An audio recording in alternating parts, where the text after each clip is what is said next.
நாளை நமது நேயர்களுக்கு வணக்கம். அ எதிர்க்கட்சித் தலைவர் எடப்பாடி பழனிசாமி அவருடைய சுற்றுப்பயணத்தில வந்துட்டு திமுக ஆட்சியில் தான் இந்த சுந்தரா டிராவல்ஸ்கள ஓடக்கூடிய பேருந்துகள் அனைத்துமே சுந்தரா டிராவல்ஸ் போன்று இருக்கிறது என்று தற்போதைய திமுக அரசின் மீது குறை கூறியிருந்தார். அதனைத் தொடர்ந்து தற்போதைய போக்குவரத்துறை அமைச்சர் சிவசங்கர் அவர்கள் அதிமுக ஆட்சியில் ஓடிய சுந்தரா டிராவல்ஸ்கள் எல்லாம் மாற்றி தற்போது புது பேருந்துகள் விடப்பட்டுள்ளன அப்படின்ற ஒரு கூற்று சொல்லியிருக்காரு. இது குறித்து பேசுவதற்காக அண்ணா தொழிற்சங்கத்துடைய மாநில செயலாளர் திரு கமலக்கண்ணன் நம்மோடு இருக்கிறார். அவரிடம் பேசலாம். சார் வணக்கம் சார். அமைச்சருடைய இந்த பேச்சு எப்படி பார்க்குறது? உண்மையிலேயே வந்துட்டு திமுக ஆட்சியில் வந்து புது பேருந்துகள் இயக்கப்படுதா? எவ்வளோ பேருந்துகள் இயக்கப்படுது? என்ன சார்? அமைச்சர் சொல்கிறதுக்கு முன்னாடி இந்த தமிழ்நாட்டுடைய முதலமைச்சரே இதை ஆரம்பித்து வச்சது அவர் தான். சுந்தரா டிராவல்ஸில் எங்களுடைய மாண்புமிகு பொதுச் செயலாளர்கள் சுற்றுப்பயணம் செய்கிறாருன்னு சொல்லி போடுறாரு. அதில் ஒன்றும் தவறு கிடையாது. முதல்ல தெளிவாக வைக்கணும். ஒரு மாநிலத்தினுடைய முதலமைச்சராக இருந்தவர் இன்றைய எதிர்க்கட்சி தலைவர், நாளைய முதலமைச்சர் அவர்கள்.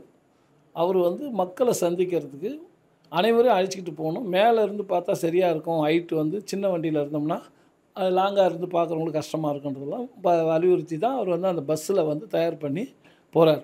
இத்தனைக்கும் அவர் ஒன்றும் கோடிக்கணக்கான ரூபா வண்டி கிடையாது. சாதாரண ஒரு பஸ்ஸில் பாடி பில்டு பண்ணி எடுத்துகிட்டு போகிறார். அதை வந்து ஒரு முதலமைச்சர், இன்றைக்கி ப்ரெசண்ட் முதலமைச்சராக இருக்கிறவர் தரக்குறைவாக ஏதோ சுந்தரா டிராவல்ஸில் போகிறாரு அப்படின்னு சொன்னால், அப்போ அந்த தொழில் பண்ணுறவங்க அத்தனை பேருமே ஏதோ ஒரு பஸ்ஸு தொழில் பண்ணுறவங்களாம் தவறான ஆளுங்களா? சுந்தரா டிராவல்ஸுன்றது ஒரு தவறான தொழிலாகுது. ட்ராவல்ஸுன்றது அதில் வந்து நான் வன்மையாக கண்டிக்கிறேன். மாண்புமிகு புரட்சித் தலைவர் அம்மா அவர்கள் ஆட்சி காலத்தில், நான் எடப்பாடியார் ஆட்சி காலத்திலையும் வாங்கப்பட்டது 16,000 பேருந்துகள். 1 2 இல்லை, 16,000 பேருந்து. 10 ஆண்டுகளில் ஒரு ஆண்டுக்கு சராசரியாக 1600 பேருந்துகளை வாங்கினது. அந்த பேருந்துகளுக்கு வந்து கிலோமீட்டர் வயசு எல்லாம் இருக்குது. அந்த வண்டிங்கெல்லாம் ஒன்றும் பழுதாகலை.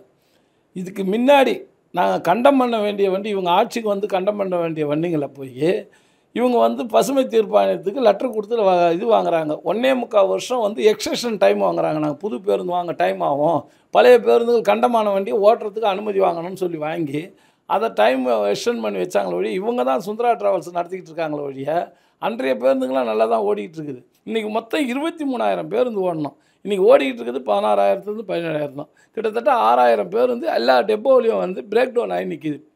அதையெல்லாம் மாற்றலை. ஆனால் இன்றைக்கி சொல்கிறாரு சுந்தரா டிராவல்ஸ் வண்டிக்கெலாம் நாங்கள் மாற்றிருக்கிறோன்னு. எந்த வண்டியும் மாற்றலை. சில வண்டிகளுக்கு வந்து பாடி பில்டு பண்ணி பெயிண்ட் அடிச்சுக்கிட்டாங்களே ஒழிய, மொத்தமாக வண்டிகளை புதுசாக மாற்றிருக்கணும். அதை அந்த வேலையை இவங்க செய்யலை. திருநெல்வேலி பக்கம் வந்து ஒரு வண்டி டயர் கண்டு போச்சு, ஒரு வண்டி பள்ளத்தில் விழுந்து இதாயிடுச்சு. இது போன்ற பிரச்சனைகளாக இருக்கும் பொழுது சிவசங்கருடைய பேச்சு எப்படி பார்க்குறது? அதுதாங்க அவருடைய நிர்வாகத்தில் இருக்கக்கூடிய பேருந்துகள் சுந்தரா டிராவல்ஸாக ஓடிக்கிட்டு இருக்கிறத மறைப்பதற்கு ஏதோ அதிமுக ஆட்சியில் சுந்தரா டிராவல்ஸ் ஓடின மாதிரி பேசுகிறது தவறான தகவல். ஏன்னா அன்றைக்கி வந்து நாங்கள் 16,000 பேருந்துகள் வாங்கினோம். இன்றைக்கி நீங்கள் எங்கே பேருந்து வாங்கினீங்க? பேருந்தே வாங்கலை. 22,000 பேருந்து ஓடக்கூடிய இதில் வந்து நாங்கள் 16,000 புதுசாக வாங்கியிருக்கோம் 10 வருஷத்தில்.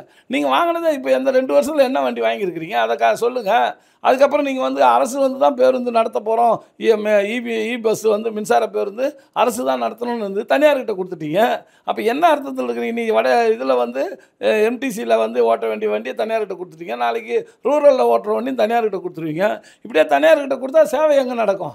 அப்போ நீங்கள் ஒரு தவறான முன்னுதாரணத்தை எடுத்துகிட்டு வந்து மக்கள் மத்தியில் ஏதோ நான் அதிமுக ஆட்சியில் சுந்தரா டிராவல்ஸ் ஓடின மாதிரியும் இவங்க எல்லாம் சொகுசு பேருந்து ஓட்டுற மாதிரியும் பேசுகிறது தவறான தகவல். இப்போ கூட அந்த தாழ்வுதளம் பேருந்து வாங்கியிருக்காங்க.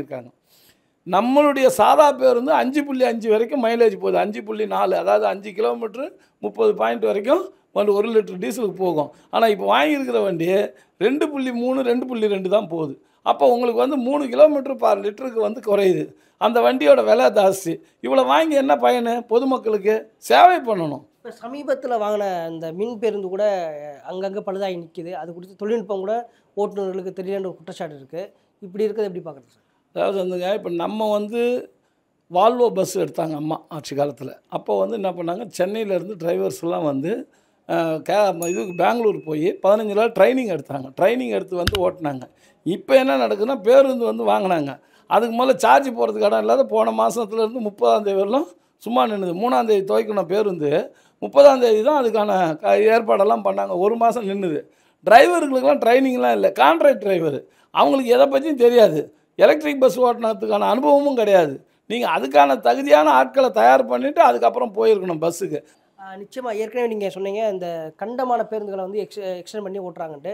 அதுபோல் எவ்வளவு பேருந்துகள் வந்து இப்போ இந்த தமிழ்நாடு போக்குவரத்து துறையில் கண்டமான பேருந்துகள் ஓடிக்கிருக்கு? அதுதாங்க இப்போ 6000 பேர் வந்து ஓடாதே நின்று போச்சுங்க. பேர் பார்ட்ஸ் இல்லாமல் வண்டி கண்டமாகி அதெல்லாம் ஏஜ் பிடிச்சா எல்லாம் பாடிலாம் இதுவானது எல்லாம் தமிழ்நாடு பூரா எல்லா டெப்போலையும் இருக்குது. அதை ரிப்பேர் பண்ணவும் முடியாது. அதையெல்லாம் ரீப்ளேஸ்மெண்ட் பண்ணி புது வண்டி வாங்கணும். பேரளவுக்கு வண்டி வச்சுருக்காங்களே ஒழிய அவங்க ரீப்ளேஸ்மெண்ட்டே பண்ணலை. புது வண்டி வாங்கியிருக்கிறது கொஞ்சம் வண்டி வாங்கியிருக்காங்க. அது இப்போ தனியார்கிட்ட கொடுத்துருக்காங்க இபியை. இதையெல்லாம் நம்ம வந்து சரி பண்ணணும்னு சொன்னால் ஆட்சி மாற்றம் வந்தால் மட்டுமே ஒரு சிறப்பான சேவைத்துறையாக இந்த போக்குவரத்து துறை இருக்குன்றது என்னுடைய எண்ணம். அரசியல்ல உண்மையா என்னதான் நடக்குது தெரிஞ்சுக்க நாளை நமதே சேனலை சப்ஸ்கிரைப் பண்ணுங்க.